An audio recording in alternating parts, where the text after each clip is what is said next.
Yuk kita sama-sama dengarkan dan saksikan. Lanjut, Mang.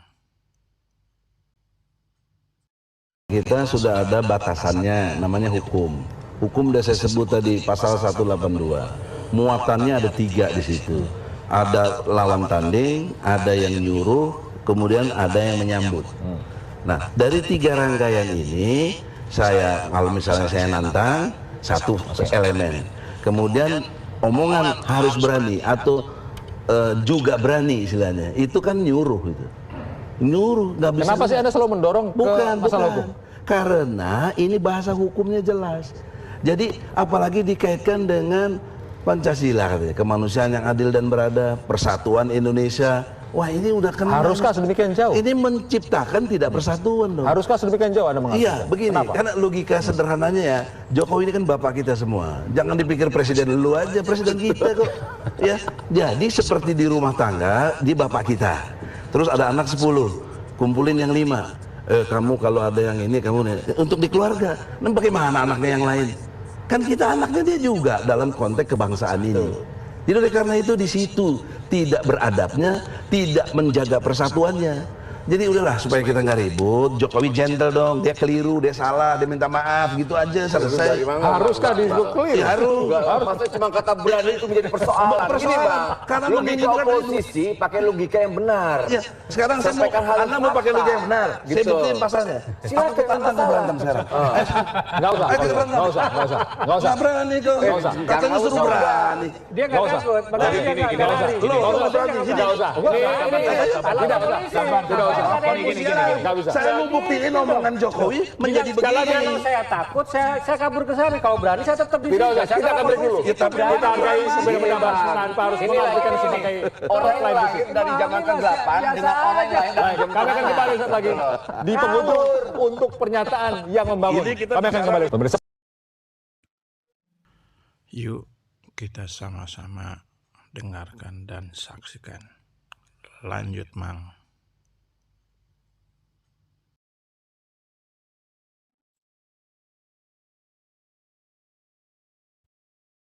Roy Suryo bilang berkas skripsi termasuk ijazah Jokowi yang digunakan saat mendaftar sebagai calon kepala daerah tidak ditemukan di KPU Solo dan juga Jakarta. Lalu seberapa penting keberadaan berkas skripsi dan ijazah Jokowi dalam kasus dugaan ijazah palsu? Apakah benar data salinannya pun juga tidak ditemukan? Kita akan bahas bersama sejumlah narasumber saya yang sudah hadir ke Studio Orange Kompas TV. Sudah ada Bung Rifai Kusumanegara yang selaku kuasa hukum Joko Widodo, kemudian ada Bung Ahmad Kozinudin yang merupakan kuasa hukum Roy Suryo CS. Selamat pagi Bapak-bapak, Assalamualaikum. Pagi Mbak Desti. Waalaikumsalam. Kemudian juga ada melalui sambungan daring bergabung bersama kita ada Prof. Hipnu Nugroho yang merupakan pakar hukum pidana Universitas Jenderal Sudirman. Selamat pagi, Assalamualaikum Prof. Hipnu. Waalaikumsalam, selamat pagi Mas Rifai, Mas Kursudin. Prof. Enjang pagi. Nah, ini kita masih membahas yang tampaknya masih menjadi sorotan publik ini ya, setelah kemarin kita tahu ada pernyataan resmi dari Rektor UGM begitu ya, Bung Kozinudin dan juga Bung Rifai, yang menyatakan bahwa memang betul Pak Jokowi ini memang skripsi lulus, bahkan ujian skripsinya terlaksana pada 23 Oktober 1985. Nah, pendapatnya dari kubu Roy Suryo CS ini seperti apa? Baik, bismillahirrahmanirrahim. Sebelum kami memberikan statement terkait respon atas video tersebut, ada baiknya ya kita coba lihat respon publik terhadap 2 video yang diunggah di kanal YouTube resmi UGM itu seperti apa. Tadi saya sudah lihat hingga hari ini 3 hari yang lalu diunggah untuk UGM menjawab ijazah Joko Widodo itu ada 335.000 ditonton, ada 6,6 ribu like dan 19.000 komentar. Yang menarik adalah komentar teratas itu ada statement begini, terima kasih UGM, makin yakin kalau memang palsu. Kemudian yang kedua ada pernyataan Rektor UGM terkait ijazah Joko Widodo sudah 147.000 ditonton 3 hari yang lalu juga, ada 2,3 ribu like dan 6,1 ribu komentar. Yang menarik ada statementnya adalah cuma narasi, buktikan dong atau gugat saja RRT kalau berani. Dan kalau kita telusuri mayoritas komentarnya itu negatif ya. bisa dikatakan 80-90%. Dan kami ingin mengutip statement dari Prof. Wening dalam video tersebut yang dijadikan rujukan dalam pernyataan resmi dari Prof. Ova. Yakni ketika ditanya apa sih yang paling simpel ya untuk membuktikan seorang itu lulus dari sebuah kampus, yang bersangkutan menunjukkan ijazahnya. Itu tegas. Dan hari ini justru yang menjadi soal itu adalah ketika Saudara Joko Widodo tidak menunjukkan bukti itu kepada publik, karena sekarang domainnya sudah menjadi domain publik. Kalau dikatakan bahwa yang punya wewenang hanyalah pengadilan, sebenarnya ini juga tidak konsisten, karena sebelumnya Saudara Joko Widodo sempat memberikan atau menunjukkan ijazah tersebut kepada sejumlah media, ada 11 kalau tidak salah di Solo, yang sebenarnya tidak ada kepentingan media untuk bertanya itu. Justru ketika ada yang bertandang langsung dan resmi, ada surat juga ke UGM termasuk ke Solo, justru itu tidak ditunjukkan. Dan yang kedua juga UGM saya kira hanya merepetisi narasi yang sebelumnya sudah disampaikan di 2022 yang lalu. Karena sebenarnya pernyataan-pernyataan serupa itu bukan hanya sekali ini, beberapa kali dikonfirmasi, bahkan kualitas pernyataan kali ini jauh lebih buruk daripada sebelumnya. Karena nyaris hanya narasi tanpa menunjukkan bukti. Kalau sebelumnya ya Sigit Sunarta itu masih sempat sambil menunjukkan fotokopi ijazah. Jadi data apa yang seperti yang Anda inginkan diperlihatkan? Ada berkas skripsinya atau seperti apa sebenarnya? Sesuai janji yang pernah di disampaikan fakultas? oleh UGM, bahwa UGM memiliki data setidaknya 32 atau 34 bukti yang itu mengkonfirmasi bahwa benar Saudara Joko Widodo pernah menempuh pendidikan di UGM, dan kemudian dalam statementnya dikatakan dia telah diberikan tanda kelulusan sesuai dengan ketentuan. Nah persoalannya kan ketika Rismon Sianipar dan kawan-kawan datang ke UGM itu tidak ditunjukkan, dan kemudian ketika ditunjukkan satu dokumen yang ada masalah di sana, misalkan skripsi yang tidak ada lembar pengasahan, kemudian di dalam podcast itu didalihkan bahwa itu hanya masalah teknis begitu. Dalih-dalih seperti ini kan kemudian membuat masyarakat itu makin ragu, apa benar kampus sekelas UGM bisa luput hal-hal yang sifatnya teknis, tapi ini penting sekali. Kenapa? Karena tanpa lembar pengesahan tentu sebuah skripsi itu tidak bisa dikatakan sebuah skripsi yang sah. Dan kalau seseorang tidak bisa menghasilkan skripsi yang sah, mana mungkin dia bisa divisuda. Hanya memang ada statement yang menarik dari UGM itu di poin 10, kan ada 10 poin itu. Betul. Poin 10 itu dinyatakan bahwa terkait ijazah yang sudah diserahkan kepada alumni, maka tanggung jawab dokumen itu sudah murni tanggung jawab alumni. Dan kalau nanti terbukti ya dokumen tersebut disalahgunakan, misalkan terbukti palsu begitu, UGM akan menempuh proses hukum sesuai dengan ketentuan peraturan perundang-undangan yang berlaku apabila itu sudah terbukti. Sayangnya hari ini kan semestinya tanpa menunggu proses hukum, ini kan kaitannya dengan kredibilitas ya, reputasi sebuah kampus UGM. Kalau memang UGM itu butuh ya reputasinya kembali dan kemudian publik percaya bahwa Saudara Joko Widodo memang pernah dididik oleh UGM dan pernah juga diberi sertifikat sesuai dengan ketentuan oleh UGM, apa susahnya sih untuk menunjukkan dokumen?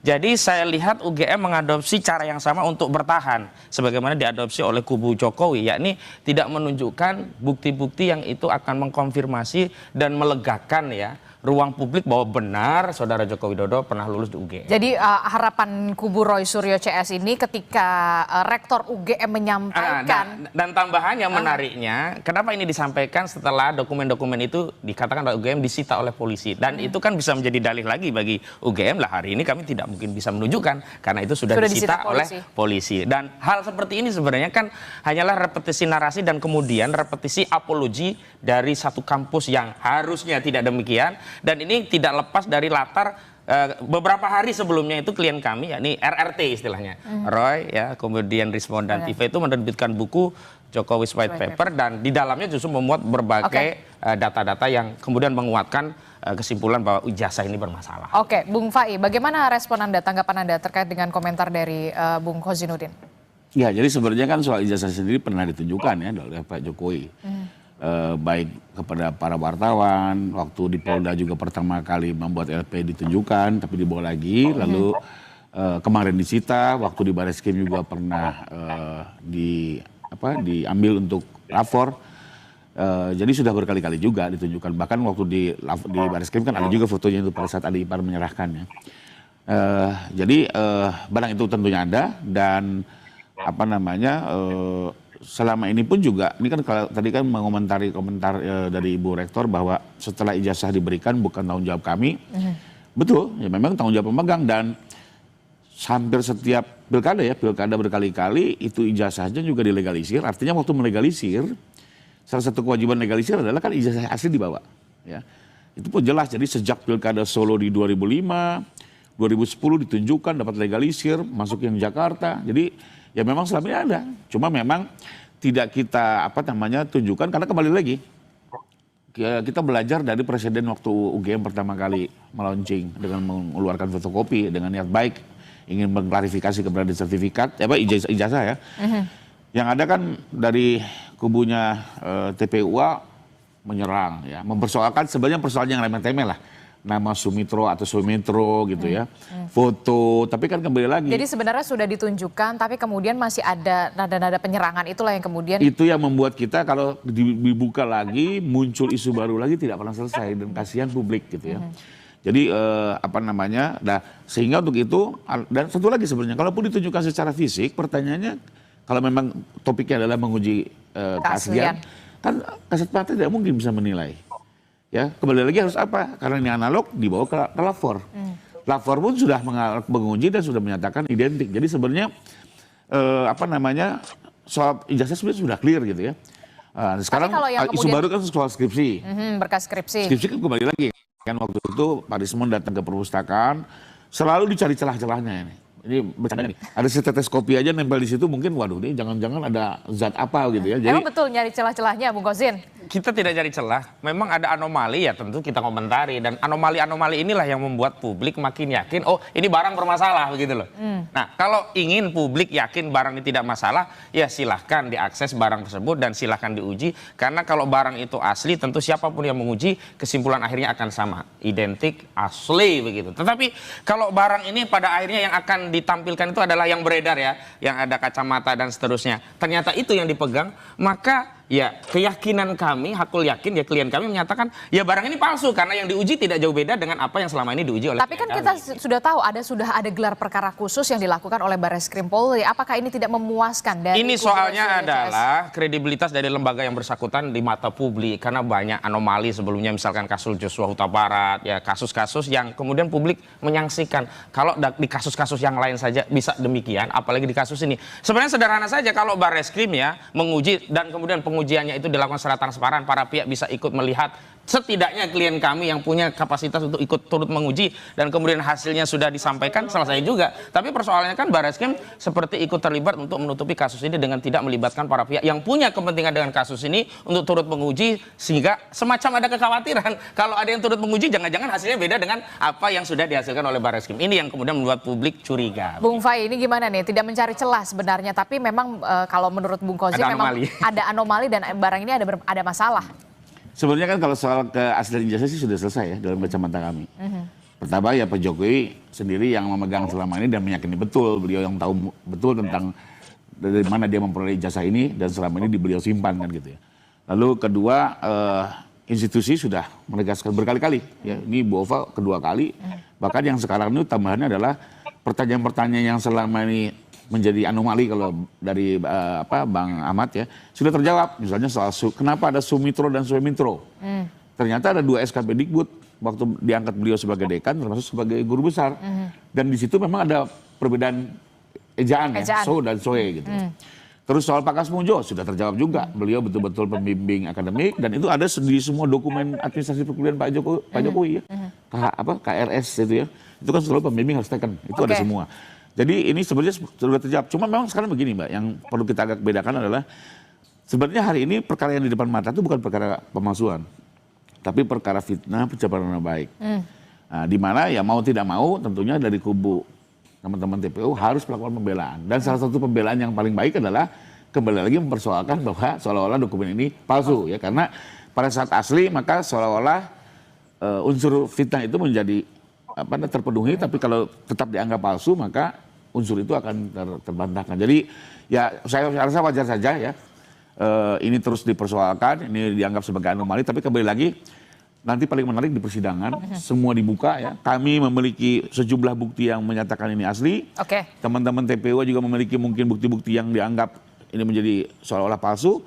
nanti silakan hakim yang akan memutuskan dari dua bukti-bukti yang ada. Termasuk masyarakat juga bisa mengikuti dalam persidangan. Karena memang ini jadi sorotan publik begitu ya, pasti masyarakat juga masih terus mengawal dan juga mengawasi kasus ini. Saya ke Prof. Hipnu dulu. Prof. Hipnu, Anda juga kan sebagai akademisi begitu ya di Universitas Jenderal Sudirman begitu ya. Saya ingin meminta respon dulu dari Anda sebagai akademisi, Prof. Hipnu. Apa yang sudah dilakukan oleh Rektor UGM dengan adanya video pernyataan tersebut? Bagaimana respon Anda? Apakah ini sudah semakin dalam tanda kutip ya upaya kampus begitu ya untuk kemudian menjernihkan ini semua atau seperti apa? Kalau menurut Anda, Prof. Hipnu? Terima kasih, Mbak. Jadi pernyataan Bu Rektor UGM, saya kira itu sebagai bentuk klarifikasi. Yang selama ini ada perdebatan tentang ijazah. Sebagai lembaga pendidikan yang mengeluarkan ijazah, sudah memberikan suatu pernyataan yang runtut. Cuman pertanyaannya, kita juga harus melihat keinginan publik. Keinginan publik itu pernyataan-pernyataan formal tadi, tapi juga ditunjukkan pernyataan-pernyataan materialnya. Ada suatu skema, ada suatu alur, ini tampaknya yang belum dijelaskan. Sehingga alur pikir itu menjadikan suatu kebenaran materialnya, walaupun formal. Tapi ibarat step by step yang dilakukan oleh Bang Kosinudin itu jelas. Oh ini tidak hanya aslinya di mana, perolehnya di mana, sidangnya di mana, skripnya berapa. Itu tampaknya kalau kita suatu penelitian itu roadmap Pak Jokowi dari masuk sampai akhir itu perlu dibuat satu alur kan itu loh. Nah alur itu yang tampaknya sampai kemarin sampai saat ini belum pernah terjadi, sehingga asas sebagai bentuk keterbukaan Mas Kosinudin juga masih ramai terus. Sedangkan Mas Rifai juga sudah memberikan, tapi pemberitaan nanti di kepolisian ini kan nggak ketemu, sehingga seolah-olah sebetulnya mindsetnya ini Pak, apakah pernyataan yang secara material di kepolisian itu juga dibawa ke ranah publik kan gitu, arahnya kan, sehingga pada saat diskusi penyelesaian perkara penghasutan nama baik itu sudah clear dulu, oh ini palsu, oh ini membuat palsu, kan konteksnya tadi Mas Rifai kan sudah jelas itu. Tapi pertanyaan Mas Konisudin kan, loh ini kan rumusan pemalsuan itu ada membuat palsu dan memalsu. Nah, akan bergeser yang tadinya memalsu menjadikan sudah tidak, tapi membuat palsu kan gini. Ini mutar terus, sehingga salah satu yang terjadi menurut saya sebagai mencari kebenaran material, roadmap yang terjadi detik per detik, tanda tangan, termasuk bukti-bukti saya kira perlu dijelaskan secara konkret, sehingga tidak ada sedikit pun celah yang menjadikan suatu perdebatan. Oke, jadi menurut Anda apa yang sudah disampaikan oleh Rektor UGM Profesor Ova ini hanya sebatas klarifikasi, tidak memenuhi asas material begitu ya, seperti yang diketahui Joko Widodo ujian skripsi terlaksana 23 Oktober 1985. Ini yang kemudian menurut Anda harus dibuktikan ada berkas-berkasnya, berkas-berkas penunjang untuk kemudian bisa ini semakin terang benderang. Tapi ya gitu tampaknya seperti itu. Jadi sebagai bentuk pertanyaan publik, oh betul sudah ada. Gitu. Hanya komunikasi itu sebetulnya. Gitu. Jadi menurut Anda apa yang dilakukan oleh UGM rektornya itu masih kurang begitu ya? Tidak menjawab atas pertanyaan yang masih menjadi pertanyaan Roy Suryo CS dan juga netizen begitu menurut Anda? Ya, melihat perkembangan netizen seperti itu, pengennya seperti hanya pembuktian di persidangan, tapi juga di pembuktian di non persidangan ini di peradjudikasi. Tapi secara etika kampusnya bagaimana sebenarnya, Prof. Hipnu, boleh nggak sebenarnya? Kalau dalam hal suatu proses klarifikasi, menurut saya boleh-boleh saja, karena itu kan hanya menjelaskan. Pertanyaan yang dirisaukan oleh masyarakat, kapan ujiannya? Siapa yang menguji? Tanda tangannya seperti apa? Perubahannya seperti apa? Kalau ada sudah clear itu sebetulnya. Nah, itu yang tampaknya kemarin masih normatif sekali gitu loh. Sehingga netizen Bang Kosinudin kalau dijelaskan sampai A sampai Z mungkin clear. Sekarang pertanyaannya mau ijazahnya aja belum clear-clear kan gitu kan. Sekarang kan yang dikejar kan bagaimana perolehan ijazah yang bersangkutan. Apakah memenuhi standar? Apakah ini yang terjadi kan seperti itu. Lah itu kewenangan UGM menjelaskan secara limitatif bagus itu. Tapi kalau dari Anda kan ya memang akademisi di kampus lah ya, hidup di kampus begitu. Nah, berkas skripsi sebenarnya pihak kampus itu sebenarnya megang nggak sih, nyimpen nggak sih berkas skripsi seharusnya? Ya, berkas skripsi yang kita nggak tahu tahun itu Mbak ya. Kalau tahun sekarang, itu yang diberikan adalah fakultas 1, kaprodi 1, pembimbing 1. Kalau 3 pembimbing ya 3 pembimbing. Kalau sekarang itu sudah zamannya digital, sebagai bentuk bukan kertas ya, sekarang sudah jadi sudah disampaikan sama mana. Ada 4 poin itu menerima fakultas, pembimbing, penguji diberikan semua. Sekarang loh ya, kan nggak tahu kalau dulu gitu. Oke. Jadi tapi begini, yang juga menarik adalah Rektor UGM Prof. Ova ini menegaskan tidak bertanggung jawab atas fisik ijazah yang beredar begitu ya di media sosial, baik di media sosial dan juga memang yang sudah diserahkan kepada Jokowi atau alumni begitu. Bagaimana respon Anda terkait dengan pernyataan Rektor UGM itu? Ya betul. Jadi pertanggungjawaban lembaga pendidikan yang sudah menelurkan seorang mahasiswa, kemudian lolos, bukti-bukti akuratnya sudah selesai.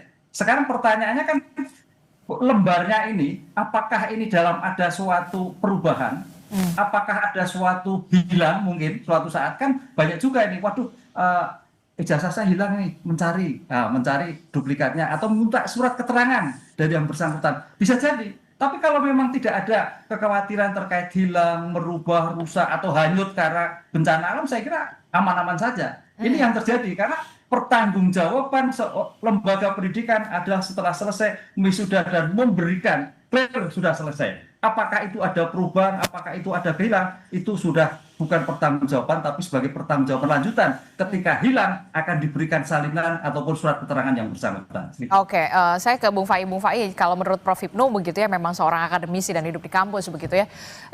Ini hanya klarifikasi, tidak menyentuh kepada material, tidak seharusnya menjawab pernyataan publik begitu, netizen, kubu Roy Suryo CS ditunjukkan, termasuk juga berkas skripsi dan lain-lain sebagainya. Respon Anda? Ya, saya sependapat. Jadi memang ini lebih kepada statement. Sekalipun memang harus dipertanggungjawabkan ya, karena dia membawa institusi, dinyatakan depan publik, apalagi berkaitan dengan perkara yang sedang berjalan. Kembali lagi, kenapa mungkin kemarin dari pihak UGM tidak menunjukkan semua detailnya? Karena kembali lagi belajar dari peristiwa 2022, ditunjukkan dokumen, tidak selesai malah menimbulkan isu-isu baru. Tapi saya sendiri kan ngikuti juga ya, sebelum proses ini terjadi saya lihat langsung. Ini blessing, Mbak. Jadi gini, sebenarnya saya kasihan loh sama terutama Pak Sigit. Bayangkan dia sebagai dekan harus membuka dokumen 30 tahun yang lalu. 1985. Saat Pak Jokowi kuliah tuh beliau masih SD kalau nggak salah gitu. Beda 10 tahun.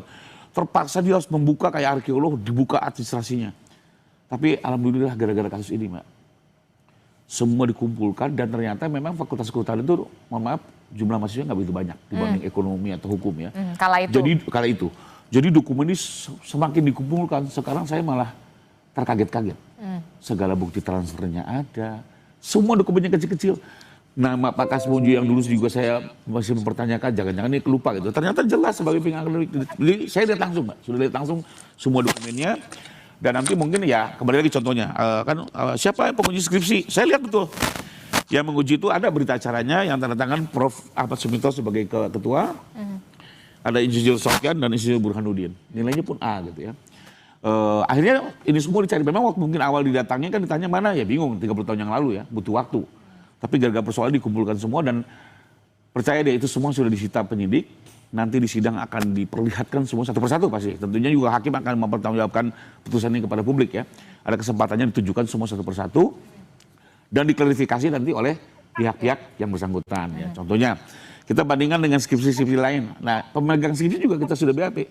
Jadi dia nyatakan betul sama-sama dari fakultas lain di tahun yang sama. Saya cetak di perdana, hasilnya identik. Jadi memang untuk saat ini sepertinya belum bisa ditunjukkan karena kembali lagi biar tidak tambah riuh. Ya. Tapi mungkin solusinya kita dorong saja agar segala persidangan di persidangan nanti dibuktikan. dari segalanya. Nah itu supaya tidak riuh kalau kata Bung Fai. Ya itu kan praduga, dan sebenarnya kalau apa yang dialami Bung Rifai itu juga dilakukan, disampaikan ke Roysuryo, mungkin juga bisa lebih teduh, lebih awal begitu. Ini kan semua asumsi. Dan saya ingin tegaskan, memang benar itu adalah sebuah klarifikasi resmi, tapi sekali lagi anomali-anomali yang ada di tengah masyarakat terkait ijazah saudara Joko Widodo itu tidak bisa selesai dengan narasi, harus dengan bukti. Jangankan 2 kali statement ya, mau ribuan narasi kalau tidak ada bukti ya publik masih mempertanyakan. Soalan sekarang yang dihadapi oleh publik itu rujukan dari statement itu apa? Misalnya soal SK dari Ahmad Sumitro bahwa beliau ya sudah dikukuhkan tapi SK-nya sudah lebih lama sehingga kapanpun bisa digunakan walaupun ada pengukuhan.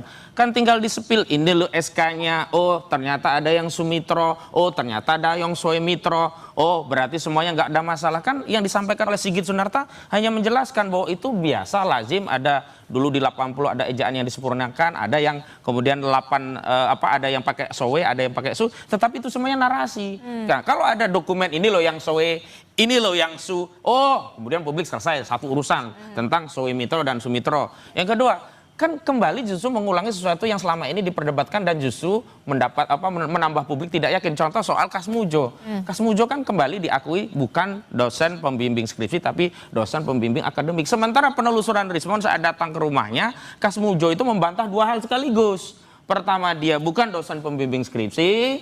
Kedua juga bukan dosen pembimbing akademik. Kemudian baru lari, oh ternyata dosen pembimbing skripsinya Ahmad Sumitro. Lah kita nggak bisa telusuri karena yang disebut itu sudah meninggal. Dan semua statement dari orang-orang UGM ini kan juga bukan orang yang mengalami, melihat, mendengar sendiri. Karena bukan periode saat Jokowi kuliah mereka belum menjabat di situ.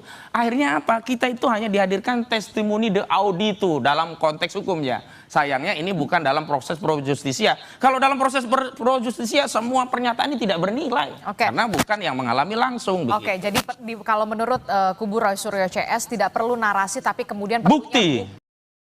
Nggak mau ngotot. Lebih marah dia daripada saya. Tentang buku ini? Iya, enggak, iya. Jadi kita enjoy saja.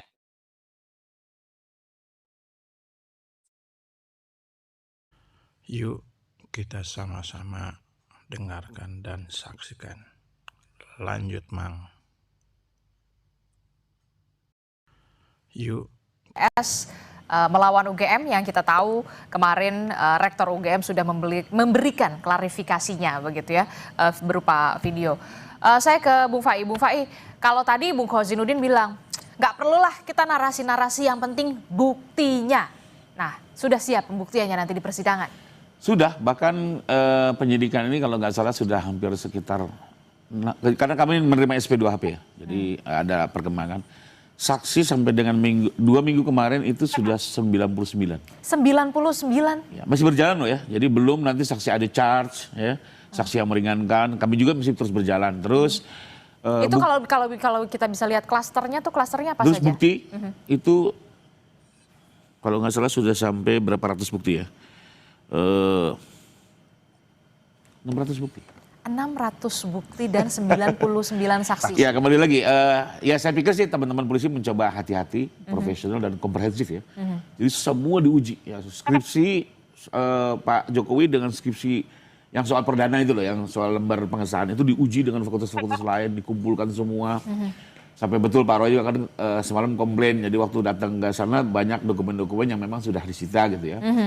Kembali lagi kan sekarang polisi pun harus mempertanggungjawabkan ini di muka publik, ya, bukan hanya kepada pelapor, bahwa betul-betul sudah bekerja secara komprehensif dan profesional, termasuk juga nanti kan selain ijazah juga skripsi ya, jadi semua udah dikumpulkan dan sekarang dalam proses lapor, ya kalau nggak salah, kemarin kan dipertanyakan oleh teman-teman dan mungkin juga agak lama. Beda kalau yang kemarin di Mabes Polri kan hanya sekitar 20 dokumen yang dibandingkan ya, kalau yang sekarang cukup banyak ya. Teman-teman lapor harus bekerja lebih ekstra ya. Tapi kembali lagi ini semua nanti kan akan ada hasilnya dan akan ditujukan ke publik. Termasuk satu persatu dokumen loh. Saya sendiri satisfied ya melihat sampai dikumpulkan masih ada bukti bayar 35 tahun yang lalu ya, lalu KHS-nya, KRS-nya gitu ya. Itu ada semua gitu ya. Sampai SK Mendikbud pengangkatannya Pak Sumitro waktu menjadi dekan itu kan berapa puluh tahun lalu tuh. Dan rupanya administrasinya cukup baik ya, sekalipun memang kemarin dari pihak kampus kan membutuhkan waktu, karena ya kembali lagi kan beliau 35 tahun ya harus mencari-cari. Jadi ya mudah-mudahan sih menurut saya nanti pada saatnya, dan saya yakin semua akan dibuka. Satu Secara persatu dokumen terang-benderang akan dibahas, dan mungkin juga akan di-challenge oleh teman-teman. Nah itu gimana Bung Kozin? Ada 99 saksi dan 600 bukti. Baru sekarang loh ya, masih terus berkembang. 600 bukti yang memang nanti bisa bertambah lagi. Iya, persoalannya kan bukan banyaknya bukti atau banyaknya saksi, tapi relevansi pembuktian dengan masalah yang dipersoalkan. Atau kesaksian itu relevankah atau tidak dengan pembuktian yang sedang dipersoalkan. Misalnya kami punya presiden di Surakarta saat menangani kasus Bambang Tri. Banyak saksi-saksi itu yang sebenarnya tidak memenuhi kualifikasi. Kenapa? Misalkan kepala sekolah, dia hanya memberikan keterangan terkait dokumen. Dan dokumen itu juga ketika dikejar, siapa yang bertanggung jawab juga tidak diketahui. Dan kemudian ada sejumlah dokumen yang bertentangan, mereka pun tidak bisa menjelaskan. Memang problemnya ini adalah ini peristiwa lampau sehingga saksi-saksi yang langsung melihat, mendengar, dan mengalami sendiri itu tidak ada. Akhirnya saksi itu adalah wakil dari otoritas dari lembaga yang menerbitkan dokumen. Dalam ini kalau di UGM mungkin ya dekan-dekan hari ini, dosen-dosen hari ini, rektor hari ini, tidak mungkin. Atau mungkin sebagian ada kayak Pak Kasmujo, itu kan masih saksi sejarah. Tapi kalau Pak Ahmad Sumitro kan juga sudah tiada. Artinya memang ada beberapa yang kualifikasinya itu testimoni de audito, dan itu mungkin ya diperbanyak dengan harapan kalau banyak yang testimoni de audito ini bisa memberikan keyakinan. Bagi kami ya nggak bisa, sepanjang dia tidak melihat, mendengar, dan mengalami sendiri, itu juga tidak punya relevansi untuk memberikan keterangan saksi. Yang kedua, nah masalahnya itu kan ijazah. Kami pernah tanya, saudara-saudara ini meyakini ijazah saudara Jokowi asli. Pernah lihat nggak? Nah saat itu mereka hanya menggunakan logika bahwa kami nggak mungkin, nggak yakin. Kenapa? Ini kan sudah jadi presiden. Kalau nggak kan nggak mungkin bisa calon jadi presiden. Kan ijazahnya makanya palsu, juga sempat gitu. Disinggung juga sama Bung Roy Suryo soal KPU Surakarta, KPU Jakarta. Dan itu yang menyebabkan UGM tidak bisa lepas tanggung jawab terhadap ijazah yang dimiliki Jokowi. Kalau alumni secara umum bisa dikatakan itu tanggung jawab pemegangnya. Tapi khusus Jokowi, karena ijazah ini pernah digunakan untuk menduduki jabatan publik dan dalam prosesnya sesuai ketentuan 169 Undang-Undang Nomor 7 Tahun 2017 tentang pemilu, syaratnya minimum SMA dan sederajat, dan situ ada bukti-bukti dokumen dari ijazah harus diverifikasi, dan otoritas penyelenggara pemilu dalam hal ini KPU pasti akan menanyakan kepada lembaga pendidikan tinggi yang menerbitkan. Berarti UGM ikut terlibat untuk melakukan verifikasi terhadap syarat-syarat pilpres, sehingga tidak benar juga kalau UGM kemudian buang badan, oh kalau sudah punya alumni sudah tanggung jawab pribadi, sepanjang dokumen itu tidak pernah digunakan untuk jabatan publik dan sepanjang tidak ada verifikasi lanjutan dari lembaga penerbit, memang UGM bisa mengatakan itu. Dalam kasus Jokowi nggak bisa. Dia pilpres pasti ke UGM, dia pilkada wali kota ke UGM, pilkada gubernur DKI ke UGM. Siapa yang kemudian memberikan pensahihan legalisasi terhadap dokumen itu? Kan UGM. Begitu. Bagaimana Bu Fai? Ya memang saya sependapat, jadi ya, intinya tidak bisa langsung melepas begitu, karena bagaimanapun salah satu verifikasi kami kan adalah selalu terjadi proses legislasi di setiap tahapan pemilu. Legislasi ini prosesnya Mbak, di semua kampus Indonesia pasti harus tunjukkan ijazah asli, dicek, baru dicap. Nah, artinya setiap 5 tahun sekali, hampir setiap 5 tahun sekali selalu ada proses verifikasi itu. Jadi pertanyaannya kenapa dilegalisasi? Kalau Anda tidak yakin kan begitu. Tentunya kami yakin ini asli ya, makanya dilegalisasi. Jadi terkait soal legislasi juga tetap harus dijawab oleh pihak UGM. Sekalipun kembali lagi kalau kami sih sangat yakin karena selama ini Pak Jokowi yang memegang langsung ijazah itu tidak pernah kemana-mana, dilegalisasi berulang-ulang, dan hasil lapor kemarin sebenarnya sudah membuat kami ya, PH pun harus diyakinkan loh ya, karena kami juga bukan saksi yang melihat langsung. Hasil lapor kemarin juga membuat kami yakin bahwa oh ini clear. Ditambah lagi nanti dengan penambahan baru ini ya, lapor yang kedua.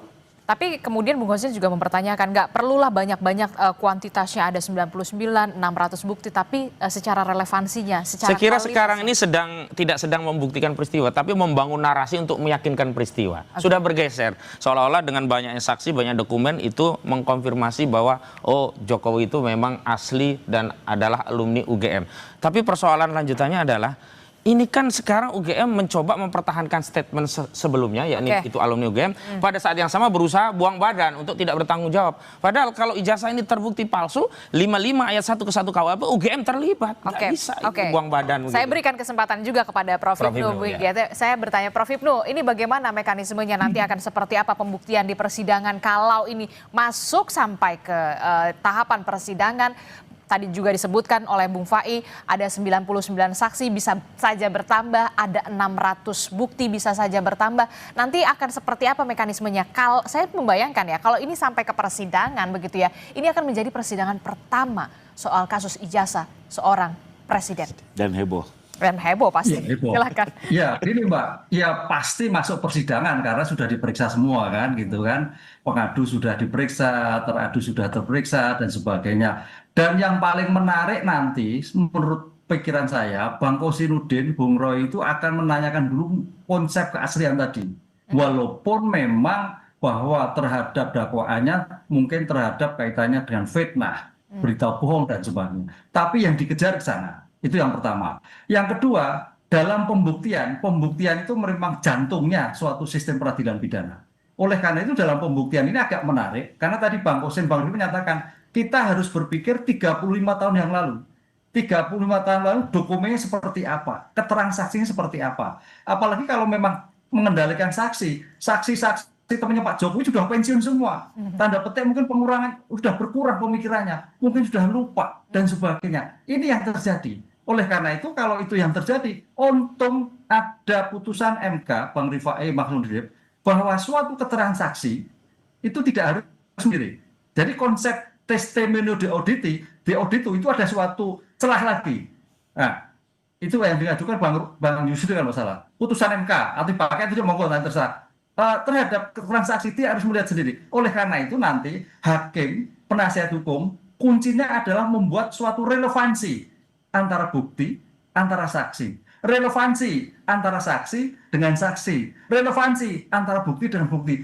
Itu yang agak sulit nanti untuk merekomendasikan bahwa ini bernilai atau tidak bernilai. Nah, karena dalam suatu sistem pengungkapan perkara itu semakin lama diperiksa, semakin sulit. Oleh karena itu dalam ilmu hukum pengungkapan peristiwa, kecepatan penyelesaian perkara adalah semakin baik. Lah, ini tidak. Ini berpikir 35 tahun yang lalu. Mudah-mudahan saksi-saksinya masih cerdas, masih ingat semua. Kalau tidak, besok jadi ramai Bang Rifai. Yang lupa, yang harus sabar-sabar melihat seperti ini. Kan sudah lama karena sudah lama sekali. Tidak. Dan itu menjadi tantangan tersendiri pastinya ya di saat pembuktian ya. Prof. Ibnu ya. Nah itu gimana Bung Fai? Tadi dikatakan ini menjadi tantangan tersendiri dalam pembuktian persidangan. Saksi-saksi yang dihadirkan ya mohon maaf ini sudah lanjut usia semua. Ada yang lupa, bahkan ada yang wah pasti nggak inget lah udah 1985. Betul, jadi memang itu salah satu tantangan kalau kita merekonstruksi sebuah peristiwa 35 tahun yang lalu ya. Jadi lebih banyak tentunya kan dokumen-dokumen lampau ya, kalaupun saksi-saksi ini kan mayoritas ya mungkin paling sepuh Pak Kasmujo gitu ya, dan beberapa teman-temannya. Tapi kembali lagi saya percaya hakim di Indonesia sudah terlatih memeriksa perkara-perkara seperti ini, dan di dalam sistem pidana kan ada model pembuktian yang saling bersesuaian. Jadi adanya kesesuaian antara yang tadi sudah diulas antara saksi, keterangan saksi, bukti ya. Lalu juga misalnya ahli yang sudah melakukan lapor itu nanti akan dilihat mana yang sesuai, yang saling menguatkan, maka fakta-fakta itu yang dianggap berdiri menjadi fondasi dari pada saat memutus. Makanya kembali lagi mungkin penyidik sendiri mencoba karena sudah tahu lampau, maka dia coba menghadirkan hampir seluruh buktinya, tidak lain untuk nanti membantu bisa dikonstruksi sebenarnya apa sih yang terjadi saat itu gitu ya. Dan saya sih yakin apalagi mungkin hakim-hakim di Jakarta sudah cukup berpengalaman lah. Hakim di Jakarta ini sudah praktik hampir 40 tahunan gitu. Jadi sudah cukup mumpuni lah. Oke, terakhir Bung Kozin, apa closing statement Anda terkait dengan ya itu tadi akan ada tantangan tersendiri pada saat pembuktian? Oh, kami simple, kami nggak ada tantangan sama sekali karena kami itu hanya cukup membantah. Karena dalam kasus ini yang punya beban pembuktian adalah jaksa. Dalam proses pelaporan adalah pelapor begitu. Dan dalam konteks membantah kami sederhana saja.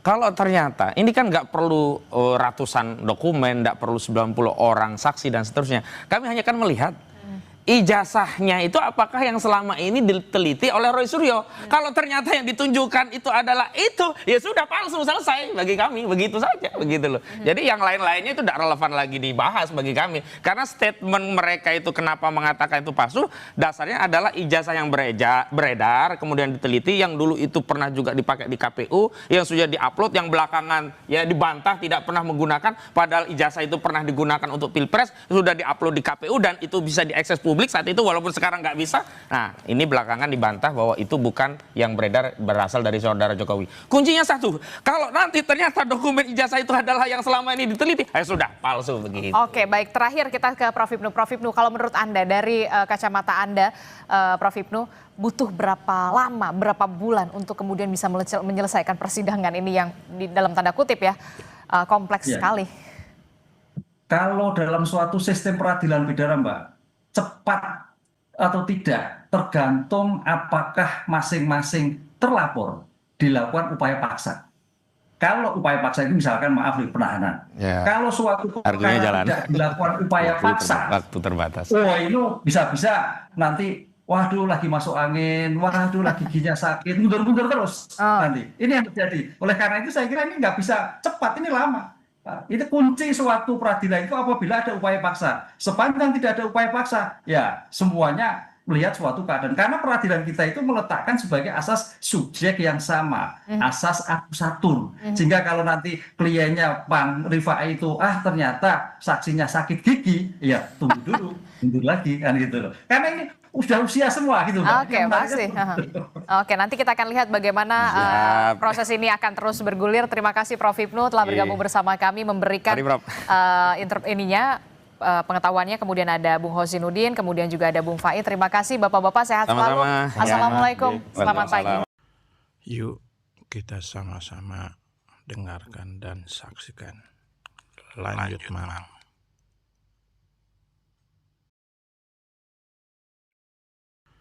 Yuk kita sama-sama dengarkan dan saksikan.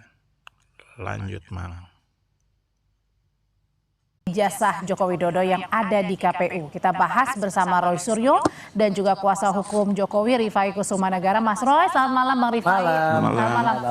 Ini nampaknya nggak pernah selesai ya kasus ijazah Pak Jokowi ini ya. Pertanyaan saya. Ya kalau dari dulu ditunjukin ijazahnya selesai. Oke, pertanyaan pertama saya Mas Roy, kenapa sampai ke KPU Solo, ke Jakarta, nyari berkasnya Pak Jokowi ini antara gemes apa gemes banget? Gini. Sebenarnya itu juga itu muncul karena dari statement Bareskrim sendiri. Ketika kemudian gelar perkara pada tanggal 22 Mei yang lalu, itu kan banyak data-data ditampilkan. Dan kemudian juga termasuk katanya ada 36 yang dari UGM. Nah, kami kemudian tertarik juga untuk ikut juga melihat sih gitu kan, kalau itu ditampilkan, dan ditampilkannya kan hanya berupa digital itu. Harapan kami waktu itu fisiknya masih ada. Ya, mulai bukan hanya soal data di KPU, mulai dari harian KR, Kedaulatan Rakyat. Itu kami datang ke KR. Kata KR udah nggak ada, udah diambil. Terus ke perpustakaan wilayah. Menarik lagi Mbak, di perpustakaan wilayah itu tidak hanya KR tanggal 18 Juli tahun 80, tapi 3 bendel, 3 bulan itu diambil semua. Loh ini apa-apaan ini diambil semua gitu loh. Kemudian skripsi, itu udah ada puluhan juga skripsi disita semua. Ini apa skripsi itu juga termasuk barang bukti gitu. Nah yang menarik apa? Sebenarnya sederhana, apa yang kami lakukan itu dalam rangka penulisan buku kemarin ya, Jokowi White Paper ini ya, gitu. Ketika kami menulis ini, kita ingin lihat memperbandingkan apakah benar atau apakah sama ijazah yang dulu dipakai Jokowi ketika mendaftar wali kota Solo, kemudian ketika mendaftar pilkada DKI Jakarta, Pilgub dengan presiden tuh sama atau tidak? Oke, yang itu hasilnya aja. di Solo dan Jakarta di KPU. Gimana bisa ada hasilnya di sana gak ada semua. Jadi ketika didatangi oleh Bang Resmon, didatangi oleh Dr. Taufik ya, mereka menjawab tadi Mas Justinus menjawab itu udah disita. Ini menurut saya agak-agak maaf ya, agak-agak terlalu gitu loh. Kalau fotokopi disita, kenapa nggak ada pertinggal? Itu juga yang terjadi pada UGM kemarin ya. UGM kemarin dalam statementnya dalam podcast yang 35 menit itu ya, 34 menit sekian itu, kan menyatakan semua berkasnya diberikan semua sampai nggak ada semua di UGM. Ini kan konyol gitu loh. Sama seperti halnya kalau nanti terjadi sesuatu. Mungkin biar nggak ada yang tercecer Mas Roy, biar dikumpulin semuanya. Ya, mestinya diteliti. kampus itu punya pertinggalnya. Mestinya KPU itu juga punya salinannya. Apalagi itu kan cuma fotokopi. Apa sih salahnya memfotokopi? Tapi sebenarnya khusus yang UGM misalnya, itu kan juga dulu sebenarnya malah sudah benar. Harian kompas.com sendiri waktu itu ada seorang wartawannya namanya Mas Januarius Fabru waktu itu mewawancarai dekan. Itu malah dekannya menunjukkan fotokopi ijazahnya. Ijazahnya Jokowi sama ijazahnya almarhum Heri Mulyono. Benar kalau menurut saya, karena itu sesuai dengan Undang-Undang Keterbukaan Informasi Publik nomor 14 tahun 2008, khususnya di pasal 18. Jadi intinya kalau sekarang nyari ke KPU Solo, ke Jakarta juga, Gak ada. KPUD Jakarta nggak ada. Itu Dengan alasan? Dengan alasan katanya sudah disita oleh kepolisian. Oke. Itu sebenarnya kalau mau dikejar, ya Dr. Taufik mengatakan itu pelanggaran terhadap Undang-Undang Keterbukaan Nah nanti dulu Mas Roy. Publik. Oke, Bang Rifai emang kemana sih berkas-berkasnya Pak Jokowi itu semuanya berarti tidak ada satupun yang tersisa, yang ditinggalkan begitu, baik di KPU, tadi juga di UGM termasuk? UGM, di perpustakaan wilayah dan lain sebagainya. Oke, saya perlu klarifikasi. Ya. Pada intinya kan gini, kalau saya akan menjelaskan dari sudut Pak Jokowi dong ya, gitu ya. Mengenai KPU saya nggak bisa komentar. Ya. Sekalipun mungkin nanti sedikit saya ulas. Nah, tapi intinya gini, Pak Jokowi kan mengikuti pilkada di Solo 2005-2010. Betul. Tentunya semua persyaratan wajib diberikan. Kalau tidak ya tidak bisa lolos. Karena itu di di pilkada itu ada tahapan-tahapan yang harus dilewati. Ya. Termasuk juga ini menarik karena Mas Ray menyinggung KPU Solo ya. Cukup lagi begini. Ini mari kita renungkan juga gitu. Di tahun 2005 waktu itu Pak Jokowi hanya pengusaha mebel, baru pertama kali ikut pilkada gitu ya. Belum kenal siapa-siapa, belum punya network. Ya, kalau waktu itu sudah amit-amit ya, misalnya menggunakan ijazah palsu, pasti sudah dihajar. Jadi kita bicara 2005 nih. Pak Jokowi seorang pengusaha mebel. Apalagi kebetulan Mbak, pengalaman saya juga kebetulan pengacara yang aktif di sengketa-sengketa pemilu ya. Ijazah itu pasti jadi sasaran Mbak. Makanya kalau Mbak lihat di googling di MK tuh banyak sengketa dari ijazah. Pasti jadi sasaran tembak gitu. Jadi sebenarnya kalau selama ini juga lolos begitu saja, tidak ada yang menggugat, asumsi, lagi-lagi asumsi ya. Itu selama ini tahapan terus sampai dengan, taruhlah kalau sudah KPU, udah taruhlah kuat lah pilpres kedua kali. Ya, pertama kali kan beliau bukan siapa-siapa. Pasti akan dihajar gitu. Karena clear tidak ada persoalan, seharusnya ini juga sebenarnya mengindikasikan bahwa memang tidak ada persoalan. Nah, terkait bahwa ini barang ini pasti ada lah, nggak mungkin nggak ada. Kalau nggak ada pasti udah diserang oleh Tapi sekarang giliran diminta nggak ada, katanya nggak ada satu pun. Memang karena menjadi penyidikan, ini disita. Ini yang saya dapat informasi, tidak hanya yang disita dari pihak dari KPUD Solo, tapi sampai di KPU Pusat pun disita. Dan mereka juga didengar jadi saksi semua. Nanti di persidangan akan didengar bagaimana perolehan ini, bagaimana semuanya. Jadi biar terang menerang. Karena kan bagaimanapun juga teman-teman penyidik punya kewajiban menjelaskan perjalanan ijazah ini digunakan sejak KPUD Solo hingga KPU Pusat. Ya. Nah, kenapa perlu disita? Kembali lagi ini akan dilakukan juga lapor. Makanya mungkin kalau kita lihat Bang Rifai, lapornya agak lama nih ya. Oke, berarti artinya tidak ada satupun fotokopian yang memang disisakan. Artinya memang semuanya kalau ini saya praduga lagi nih. Sebenarnya waktu disita ada namanya berita acara sita. Dan instansi itu sebenarnya bisa memfotokopi dulu. Itu. Sebenarnya ya, tapi saya memfotokopi dulu. Itu. Sebenarnya ya, tapi saya nggak ngerti juga nih kadang ya. Ini asumsi lagi nih, Mas Ronald. Yang datang Mas Ronald udah tahu ini striker, makanya dia ngeles-ngeles seolah-olah saya nggak sempat fotokopi. Maybe ya. Tapi sebenarnya dia masih boleh punya hak untuk fotokopi. Tapi kenapa fotokopi itu harus diambil semuanya, kan padahal cukup aja yang asli. Yang diambil fotokopi legalisir. Oke. Ya dong, kan kalau ijazah asli ada di Pak Jokowi. Di tiap KPU itu ada fotokopi legalisir. Jadi intinya untuk apa ini semuanya diambil? Biar membandingkan semuanya nih. Semua. Meskipun ada ratusan fotokopi. Ini ya kembali lagi, saya kan melapor mengikuti perkembangan penyidikan. Untuk skripsi saja, ini diambil skripsi tidak hanya Fakultas Kehutanan di angkatan Pak Jokowi. Di fakultas-fakultas lain pun diambil sampel-sampelnya. Yang sama-sama lembar pengesahannya modelnya sama, fontnya sama-sama dari perdana.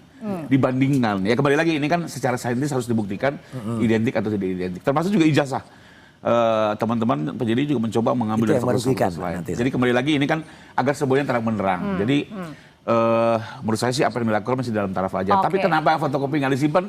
Saya nggak bisa jawab terlalu banyak ya. Mungkin ketakutan karena ini yang nanya striker punya.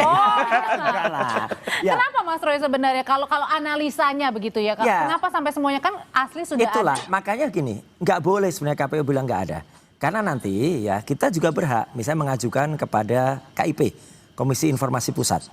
Karena itu sudah termasuk dokumen publik.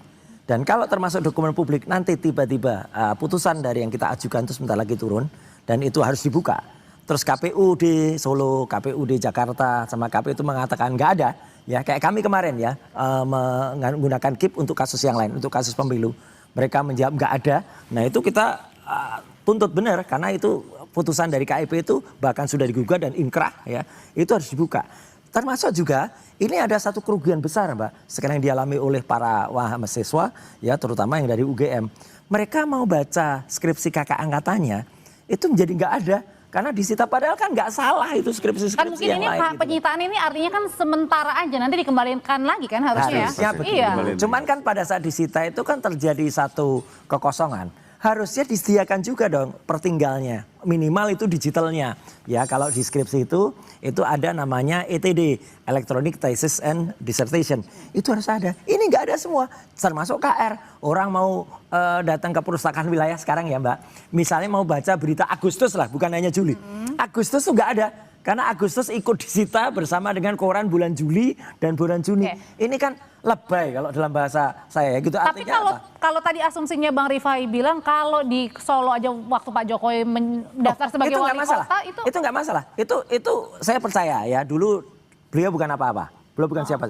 Sekarang masalahnya nggak adanya tuh sekarang. Maksudnya jadi ada intervensi tangan-tangan yang ya kenapa sekarang itu nggak ada semua gitu loh yang dari KPUD Solo yang ada kayak daerah ya ketika daftar wali kota KPUD DKI itu nggak ada aneh ini mestinya ada pertinggalnya. Kenapa ada pertinggalnya nanti kalau kemudian putusan KIP itu sudah turun kemudian KP tidak bisa KPUD itu yang malah kena. Tapi kan KPU sudah bilang bahwa sudah diserahkan semuanya ke Polda. Nah itulah yang nggak boleh harusnya. Kalaupun sudah diserahkan oke lah yang ada cap basahnya diserahkan. Tapi sebagai dokumen publik, sekali lagi ini dokumen publik ya. Berdasarkan Undang-Undang KIP nomor 14 tahun 2008 dan khusus di pasal 18 ayat B itu harus dibuka kepada publik dan siapapun yang lihat harus bisa termasuk kami misalnya atau termasuk mahasiswa UGM pengen baca deh skripsi tadi Pak Rifai mengatakan juga malah nggak hanya kehutanan tapi fakultas-fakultas lain disita. Ini lebay gitu loh. Benar-benar menyulitkan nih orang ini gitu loh. Jadi kenapa nggak dari dulu nunjukin aja selesai kan? Nggak bikin orang repot. Seluruh Indonesia kan repot berbulan-bulan ini. Bang Rifai lagi-lagi nih ada aja yang dicari-cari begitu. Apakah ini sebenarnya kalau Bang Rifai lihat ini hanya mencari-cari begitu atau jangan-jangan ya memang ada ya prosedurnya begitu terus panjang begitu kasus ini ya, ada saja dicari-cari. Saya pendapatnya seperti tadi. Memang idealnya fotokopinya tetap disimpan. Nah setuju. Karena bagaimanapun kan pelayanan masyarakat dan mahasiswa harus tetap jalan gitu ya. Tapi kembali lagi kalau saya duga mereka khawatir ya karena kembali lagi kan ya saya juga memahami lah teman-teman dari TPU dan para ahli dibilang lebay katanya tadi mencari terus bahan mencari terus celah wajar itu ya karena mereka juga harus mempersiapkan diri pembelaan andai kata ke persidangan. Termasuk untuk bahan buku berikutnya. Untuk bahan kalau itu harus ada royaltinya kalau jilid 2, jilid 3. Kalau itu royaltinya harus berbagi itu. Nah, tapi intinya kalau saya lihat mungkin ini lebih kepada kekhawatirannya. Takutnya nanti dicari lagi persoalannya ada lagi ya. Kembali lagi kalau saya lebih ke situ gitu ya. Ya kalau benar. Sekalipun saya sebenarnya terima kasih loh ya. Jadi contohnya kemarin kan di UGM dikejar. Sumitro kenapa berbeda, dan Zoe, kenapa Pak Kasmujo, kenapa IPK gitu kan. Jadi semuanya dicari-cari nih. Contohnya kayak dicari-cari Pak. Enggak, sementara kayak Sumitro dan Sumitro kan jujur aja kami nggak bisa jawab dong dari pihak Pak Jokowi. Itu kan harus kampus ya. SKS kami jawab yang kuliah Pak Jokowi gitu ya. Pak Kasmujo kami firm karena itu pembimbing buat kami gitu ya. Tapi kan kembali lagi harus dikonfirmasi pihak kampus dong. Kampus pun harus mencari gitu ya. Dan akhirnya ya kemarin mereka muncul, sudah ada dokumennya juga ya kami terima kasih juga. Paling enggak ada bahan untuk bisa didalami. Cuman sayangnya itu Pak Rifai, hanya ngomong-ngomong doang gitu loh. Nggak ada buktinya. Rektor loh, seorang rektor loh sudah ngomong. Justru itu kenapa rektor tuh hanya ngomong doang, hanya naratif. Kan UGM tuh punya sumber data. Punya sumber dana juga. Tampilkan dong. Gitu. Wah. Kalau saya jawabannya udah ketahuan. Karena ini kelompok striker. Dimunculin, di foto diributin lagi gitu loh. Tapi gini. Kalau memang ditampilin itu benar Pak Rifai, nggak ada ketakutan dong harus ditampilkan. Karena nanti dicari-cari lagi. Nggak dicari-cari. Kita nggak perlu mencari-cari, itu akan keluar sendiri. Misalnya buku alumni yang katanya itu ada 25 tahun. Setelah dihitung tahunnya salah. Nggak 25 tahun tapi 31 tahun. Gitu kan konyol. Setelah itu dicari-cari lagi nih. Nah kalau gitu pertanyaannya apa mungkin? Tapi nanti terakhir Mbak, kalau di sidang semua harus dibuka.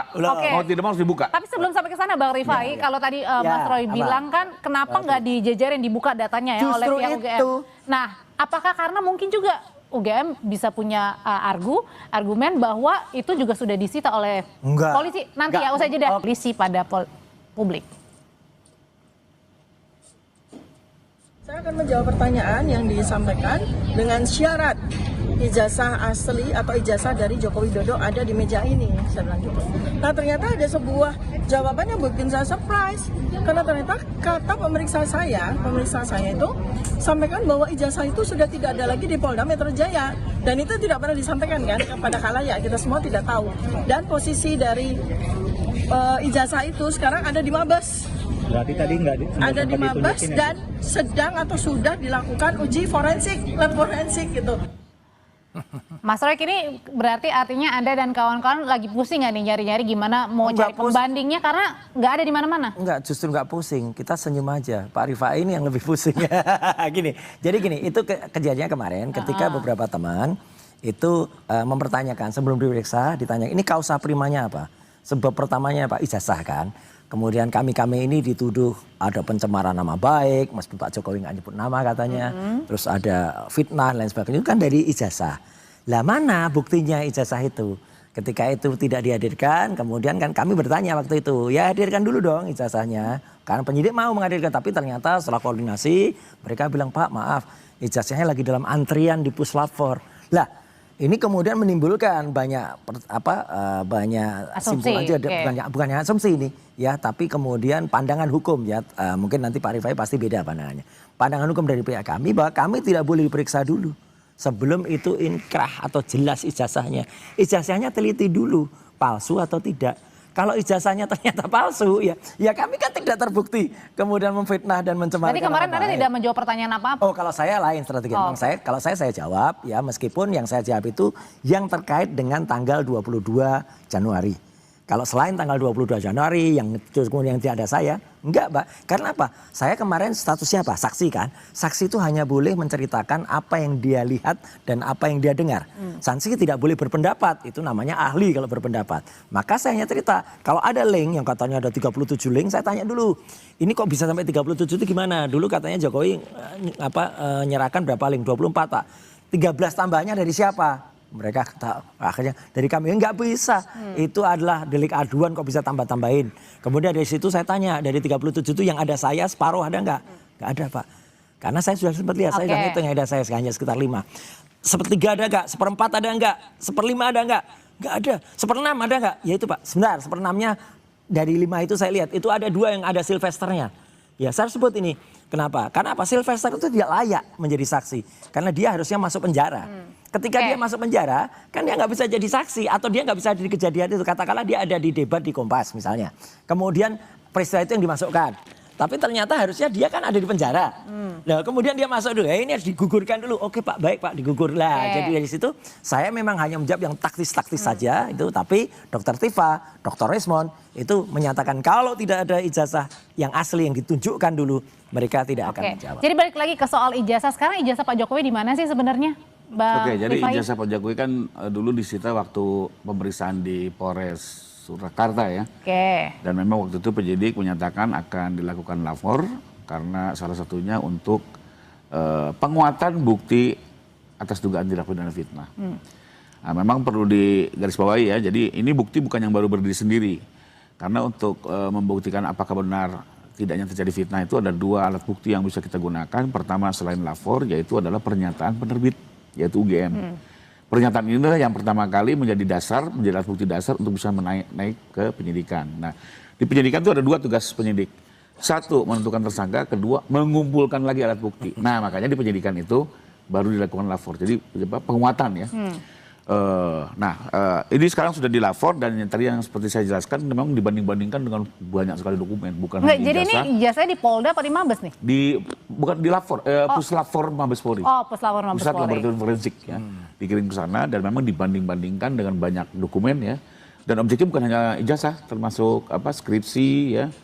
Dan semua dokumen-dokumen Termasuk administrasi pun juga. fotokopi yang tadi dilegalisir begitu? Tentunya. Itu akan di-compare semua, dilihat, karena kembali lagi kan ini kan harus dijelaskan. Bagaimanapun juga penyidik harus mempertanggungjawabkan ini kepada di muka hakim nantinya kan. Menjelaskan. Nah berarti itu masalahnya, Mbak. Nah berarti artinya juga belum selesai kan? Belum selesai kok tiba-tiba kami udah dikejar. Silakan. Saya mau mengomentari kembali lagi untuk penyidikan ini lagi kan tugas penyidikan itu adalah mengumpulkan alat bukti. Jadi alat bukti ini dikumpulkan lagi. Nah, tapi kembali lagi soal ada beberapa terperiksa yang tidak ingin menunjukkan memberikan keterangan sebelum ijazah ditunjukkan. Pertama, saya harus membatasi masing-masing memiliki strategi pembelaan masing-masing yang harus kita hormati. Tentunya keputusan itu pun juga sudah didiskusikan dengan pengacara masing-masing dan itu. Oh ini bagian dari strategi aja sebenarnya berarti ya? Nah, intinya saya itu kadang juga kan kami juga suka jadi pengacara tersangka ya. Aturannya juga begitu. Banyak ini kita kan juga memainkan strategi dan kami nggak mau mengomentari. Cuma secara umum saya hanya mau menjelaskan ketentuan hukum terkait penyitaan. Undang-undang itu menjelaskan penyitaan itu tujuannya hanya 3. 1, untuk menjamin pelaksanaan putusan. 2, untuk mengamankan barang bukti agar tidak dihilangkan dan segala macamnya. Yang ketiga, untuk membantu pembuktian. Ya, 3 ini. Nah, tidak ada memang ketentuan hukum yang menyatakan bahwa barang bukti ini harus ditujukan kepada saksi ataupun tersangka ya. Tidak ada. Nah, yang dimaknai dengan membantu pembuktian apa? Yaitu membantu pembuktian kepada hakim agar hakim nanti teryakinkan. Inilah bedanya alat bukti sama barang bukti, Mbak. Kalau alat bukti itu untuk membangun sahnya sebuah persangkaan. Tapi keyakinan itu bisa ditambahkan dengan adanya barang bukti seperti contohnya kalau pembunuhan mana pisaunya, kalau menembak mana pistolnya. Tapi dia ini barang bukti loh, bukan alat bukti. Alat bukti kan dan ada tidak harus ditunjukkan pada surat, saat keterangan saksi, keterangan ahli pada gitu saat ya. pemeriksaan. Ini dikritisi. Nah, jadi yang mau saya jelaskan di sini adalah secara hukum memang tidak ada ketentuan ya yang justru mewajibkan penyidik menunjukkan kepada saksi. Bahkan itu menjadi bahayanya gini contoh ya. Dalam perkara penyuapan, ya, KPK mempunyai CCTV waktu mereka masuk. Nggak mungkin dong ini ditunjukkan kepada tersangka. Karena nanti si saksi akan membuat alibi, menutupi menyerang itu CCTV segala macam. Itu kadang biasanya dikagetkan di sidang. Tujuannya ijazah palsu. Dimunculkan dan baru kita sadar, ada alat bukti gitu. Kemudian yang memiliki ijazah saya asli kok. Ya buktikan dulu asli apa enggak. Nah ini lagi diproses, lagi diteliti dan ini kan aneh. Ya buktikan dulu asli apa enggak. Nah ini lagi diproses, lagi diteliti dan ini kan aneh. Dulu ketika di Mabes cepet banget. Ya, lapor terus dan berapa hari udah keluar. Ini udah lebih dari seminggu atau 2 minggu udah keluar. Ini pun belum keluar hasilnya, ya kan? Lah kalau memang kalau dalam penelitian kami dalam Jokowi White Paper ini itu udah jelas itu 99,9% palsu gitu loh, baik skripsinya maupun ijazahnya. Tiba-tiba yang di sini udah dikejar dulu, ayo kamu memfitnah pasti, kamu mencemarkan nama baik, bahkan kamu menghasut gitu loh. Tapi kan ininya belum jelas, ini kan aneh. Ibaratnya ya ujungnya belum muncul, hasilnya belum ada, simpulannya belum ada, ini udah diputuskan dulu. Jadi ini logika. Jadi Anda nggak percaya sama polisi sama penyidik? Loh gini kan harus dipastikan dulu. Karena apa? Karena tolong baca juga hasil ilmiah kami. Karena gini, ya baik penyidik, bahkan UGM sendiri yang kemarin hanya omon-omon ya, tidak ada bukti pun yang ditampilkan. Itu kan karena katanya semuanya sudah dikasih. Itu yang aneh, nggak mungkin itu semua tidak ada. Pasti harus sepertinggalnya. Bahkan nanti ketika kami gugat dengan KIP, dengan Komisi Informasi Pusat ya, data itu harus muncul, data itu harus keluar. Kalau sampai data itu nggak ada, wah itu akan parah banget UGM ya. Demikian juga dengan instansi-instansi lain kayak perpustakaan wilayah, kemudian harian KR, kemudian mana lagi kok sampai datanya kemudian diserahkan semuanya begitu saja. Ini kan kerugian besar bagi masyarakat, kerugian besar bagi adik-adik mahasiswa nggak bisa belajar skripsi lagi dari kakak-kakak angkatannya, apalagi kemudian perpustakaannya dibongkar ya, nggak bisa lihat lagi. Tapi kan ini karena ada case-nya, special case karena lagi ada kasus penyelidikan penyidikan.